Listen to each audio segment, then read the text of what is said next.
Lendo a história social da arte e da literatura do Hauser, estamos na Idade Média, estamos nos aproximando do fim, né? Estamos agora no item 9, que se chama O Dualismo da Arte Gótica. Ele começa dizendo assim: a mobilidade espiritual da Idade Gótica pode, em geral, ser descrita de um modo ainda mais simples e compreensível nas obras de arte visual do que nas criações do poeta. Por quê? Porque o gótico é bem dramático, né? Nós vimos isso no vídeo passado. Falei, até expliquei, mostrei para vocês igrejas góticas. Tem um apelo visual muito forte. É possível criar drama em poesia? Claro que é. Mas a gente sabe que o visual, a gente sabe que a imagem, ela tem um apelo muito maior, ela tem um impacto muito mais imediato do que um texto ou que seja a declamação de uma poesia. O espírito burguês, o fator propulsor na nova sociedade desequilibrada, impôs-se mais rapidamente e da maneira mais completa nas artes plásticas do que na poesia. De novo, as artes plásticas se destacando. Agora, por que a sociedade está desequilibrada? Porque o regime feudal já não está dando conta da realidade. A burguesia está se robustecendo em termos de volume e também em termos de riqueza, de projeção de modo geral. O modelo feudal já está se tornando bastante obsoleto nesse momento aqui, e isso gera esse desequilíbrio. Nesta última, né, está se referindo à poesia, apenas alguns tipos na periferia de uma produção maciça expressam diretamente a fruição mundana, realista da vida, que é característica do burguês, ao passo que esse espírito burguês impregna o conjunto da arte plástica em praticamente todas as formas e modalidades. Ora, nós vimos que a gente teve o período dos trovadores, né? Aqui na Idade Média, os trovadores, em que a poesia, se comparada a artes plásticas, ela se sobressaía. Então a gente tinha uma cultura de poesia trovadoresca, aquela que a gente aprende na escola e tal. A mulher casada, que é intocada, o amor impossível, os cavaleiros, né? Ficam muito tempo em conflito, em guerras, a ausência de maridos, damas soltas, solitárias, enfim.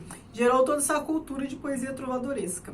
Agora a gente está num outro momento aqui, um momento mais indo para o fim da Idade Média, um momento em que a igreja já acumulou uma certa riqueza e aí está construindo seus templos gigantescos, né? Já tem templos assim muito significativos. Começou com a arte românica, as igrejas românicas e tal, e depois agora a arte gótica, que é uma arte em termos de, acho que em termos de modo geral, né, que eu conheço melhor a arquitetura, mas é muito mais dramática. E a gente está nesse momento de artes plásticas e arquitetura se sobrepondo por conta desta situação da igreja, sobrepondo à poesia, porque o trovadorismo já está caindo, já não tem tanta força mais como tinha antes, porque o momento é outro, né? Então, a gente já não está tendo tantas guerras mais.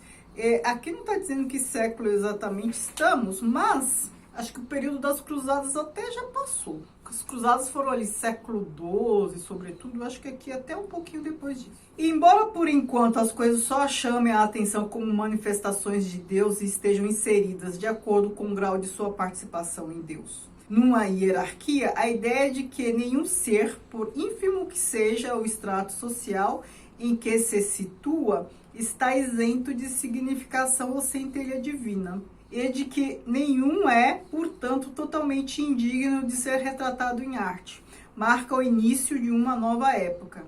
Assim, também na arte, a concepção de um Deus totalmente independente do mundo cede lugar a um poder divino que age nas coisas criadas. O Deus que, abre aspas, impulsionava de fora para dentro, fecha aspas, correspondia à cosmovisão aristocrática do começo do feudalismo. O Deus que está presente e agindo em todos os ordenamentos da natureza corresponde à atitude de um mundo mais liberal em que a possibilidade de ascensão social não é inteiramente excluída. Porque a gente está falando aqui de uma classe emergente, né, que é a burguesia.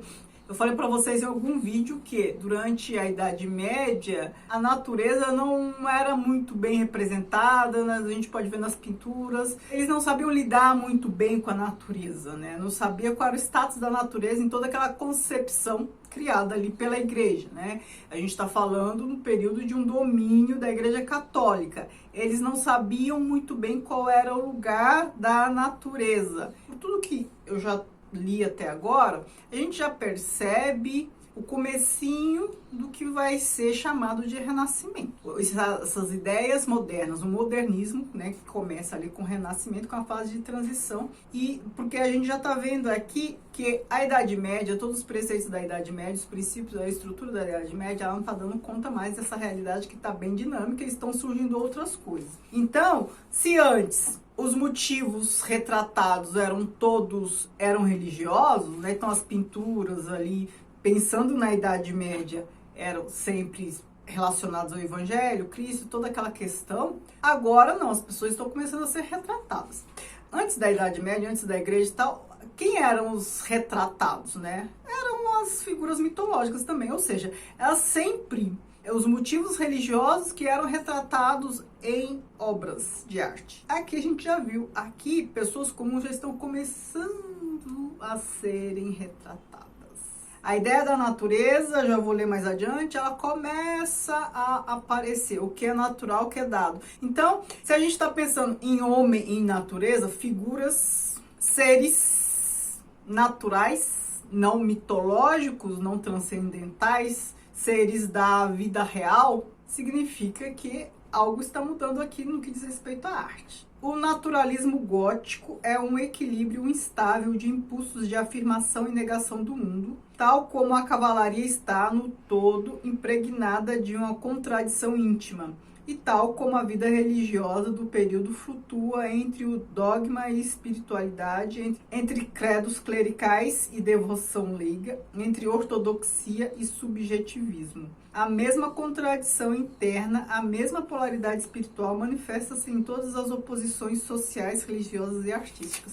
Por quê? Porque a gente já está aqui vivendo num momento de mudança. A ordem social vigente já não está dando conta mais. Então, estão surgindo novas coisas que entram em conflito com o que já existe. O que já indica, já aponta para a necessidade de mudança. E logo depois desse período aqui, a gente tem o Renascimento, que é um período de transição, como eu disse. E depois já vem o modernismo. Então, essa questão de as pessoas a serem retratadas, a natureza ser trazida para o universo da arte, coisas naturais serem representadas na arte, já é um indício de modernidade. A partir desse momento, isso vai acontecer, vai ser preponderante na arte. O que realmente aconteceu? A mudança essencial é que a arte unilateralmente espiritual do começo da Idade Média, que rejeitava toda imitação da realidade diretamente vivenciada e toda confirmação pelos sentidos, deu lugar a uma arte que faz toda a validade de afirmação, mesmo acerca de matérias sobrenaturais, ideais e divinas, depender da realização de uma absoluta correspondência com a realidade sensível natural. Assim, todo o relacionamento entre espírito e natureza foi alterado. A natureza deixou de ser caracterizada pela ausência de espírito e, ao contrário, caracteriza-se agora por sua transparência espiritual, seu poder de expressão do espiritual, se bem que ainda não por uma espiritualidade própria. Como eu falei para vocês, durante a Idade Média, a natureza não era representada. Ela era ausente porque eles não sabiam lidar muito bem, não sabia como a espiritualidade poderia ser expressada na natureza, como a natureza revelava a espiritualidade. Aqui, isso já não é tão importante mais. Aqui, neste momento, eles percebem que as coisas não são bem assim. Aliás, é a visão que a gente tem até hoje, né? A gente percebe quando a gente começa a olhar, eu pelo menos sou assim, começo a olhar bem as plantas, as coisas dadas pela natureza, e aí eu sinto uma centelha divina. Eu falei, como o universo é maravilhoso. Então, antes deste momento, essa percepção não existia. Em nenhum outro lugar, a divisão da mente provocada pela ruptura com antigas tradições feudais e pela gradual emancipação das mentes humanas da influência da igreja se expressou com maior nitidez e acuidade do que nesta doutrina, a qual deve ter parecido monstruosa em qualquer época anterior. A dualidade da verdade aplica-se agora à arte. Este é o dualismo gótico tratado ali no tópico, no título do tópico. O princípio de representação, entre aspas, contínua, a inclinação para recapitular como um filme todas as fases de um evento, a presteza em recobrir o momento fecundo, com uma riqueza épica de detalhes, sinais de uma abordagem artística com que nos encontramos pela primeira vez no período romano final e que nunca desapareceu por completo na Idade Média, voltam a estar agora em evidência no tipo cíclico de composição. O mesmo princípio encontra sua mais crassa expressão no drama medieval, que mostra uma tal paixão pela mudança e variedade que foi denominado o drama do movimento, em oposição ao clássico drama de um lugar só. Os autos da paixão, com as numerosas cenas montadas lado a lado, as centenas de intérpretes e as representações durando frequentemente vários dias a fio, percorrem uma por uma todas as etapas da ação a ser representada. Alongam-se sobre cada episódio com amor insaciável pelo espetacular e revelam muito mais interesse no movimento dos acontecimentos do que em situações dramáticas isoladas. Esses, abre aspas, dramas em filme, fecha aspas, da Idade Média são, num certo sentido, os mais característicos, se bem que, qualitativamente, talvez sejam as criações mais insignificantes da arte gótica. O que ele está representando aqui nos faz lembrar aquelas apresentações de Paixão de Cristo, né? Duram dias, aí todo aquele calvário de Cristo, né? Que a gente e em algumas cidades aqui, principalmente do Nordeste, né? Tem toda aquela dramatização que percorre a cidade, não só do Nordeste, acho que Minas também, as cidades históricas de Minas, eu sei que durante a Semana Santa tem essa teatralização, essa dramaticidade, essas performances assim pelas ruas afora. Ele fala que esse dualismo ele aparece não só na arte, aparece em tudo. Na economia, no comércio, no consumo, nos antagonismos sociais, religiosos, filosóficos, por conta daquilo que eu já disse antes. A gente está num momento aqui de conflito, de ruptura, de uma nova realidade surgindo. E aqui ele fala um pouco da técnica, principalmente na arquitetura da arte gótica. Ele fala, ó, em nenhuma das fases de produção de uma obra de arte a finalidade artística e a técnica são realmente separáveis. Ambas são sempre e nada mais do que aspectos de um processo, distinguíveis apenas em teoria. Tratar uma das duas como uma variável independente é exaltar ilegítima e irracionalmente uma acima da outra e constitui um modo de pensar, entre aspas, romântico. Aí ele fala da construção da abóbora das igrejas em formato de cruz, todas essas coisas. Apesar da semelhança entre as épocas grega e medieval de ilustração e de seus efeitos sobre a arte, o estilo gótico trouxe algo completamente novo e não clássico, mas em nada inferior para substituir a tradução greco-romana. De fato, a hegemonia dos padrões clássicos só chegou ao fim com a ascensão do espírito gótico. A arte românica não era menos transcendente do que a gótica. Na verdade, sobre muitos aspectos, era imbuída de uma espiritualidade mais elevada do que qualquer arte subsequente. Não obstante, quanto às formas, estivesse mais próxima da arte antiga do que a arte gótica, muito mais sensual e secular. De fato, o gótico está impregnado de algo que procuramos em vão na arte românica e que, em contraste com a tradição greco-romana, é completamente novo. Sua sensibilidade, profundidade, vivência e intimidade de sentimento eram desconhecidas do artista, mesmo o mais sutil do mundo antigo. O gótico, ele tem essa questão dramática que na arte greco-romana eu não percebo. A gente percebe aqui também na arte gótica, pensando nas igrejas góticas. A gente vê uma composição que até então não era tão incrementada. Então a gente vê toda a arquitetura, aquela arquitetura gigantesca que a gente já viu. A gente vê vitrais que contam uma narrativa, a gente vê aquele excesso de coisa, aquela grandiosidade, aquele excesso de luz. Então a gente tem uma composição de arquitetura e artes plásticas, esculturas, tetos roubados, pinturas e tal, que até então a gente não via em igreja.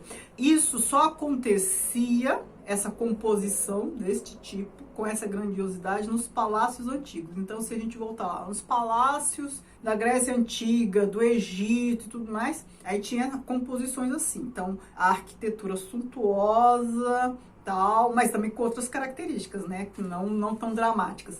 E pinturas e tal, mas não tinha ali o apelo do vitral, aquela junção de luz e cor e todas essas coisas. Então, é uma composição inédita e diferente mesmo. O caráter confessional da arte moderna, que pressupõe uma experiência ímpar e direta vivida pelo artista, tinha de se afirmar. Da era gótica em diante, contra uma carga de técnica que tende a converter-se cada vez mais numa rotina impessoal. Pois mal a arte supera os derradeiros remanescentes de primitivismo e atingir a um estágio em que era mera manipulação dos meios de expressão, pois mal a arte superar os derradeiros remanescentes de primitivismo e atingir um estágio em que a mera manipulação dos meios de expressão deixou de constituir um esforço, já começavam a fazer-se sentir os perigos de se contar com uma técnica rotineira, desprovida de originalidade, disponível para todos os fins.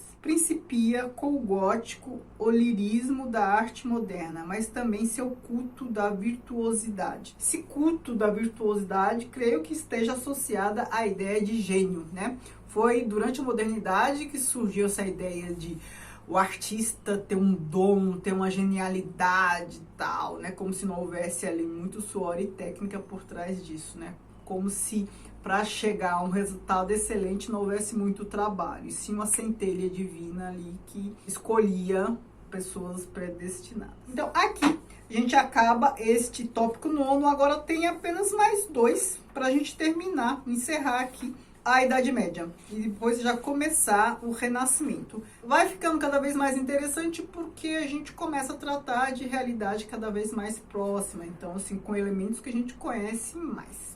Me digam o que vocês estão achando, se vocês estão acompanhando, se vocês estão gostando, se vocês já conheciam um pouco desse contexto ou conheciam um pouco, né, sobre Idade Média e, enfim, ou não lembrava e agora relembra de algumas coisas. Digam aí. Muito obrigada, beijos, tchau, tchau.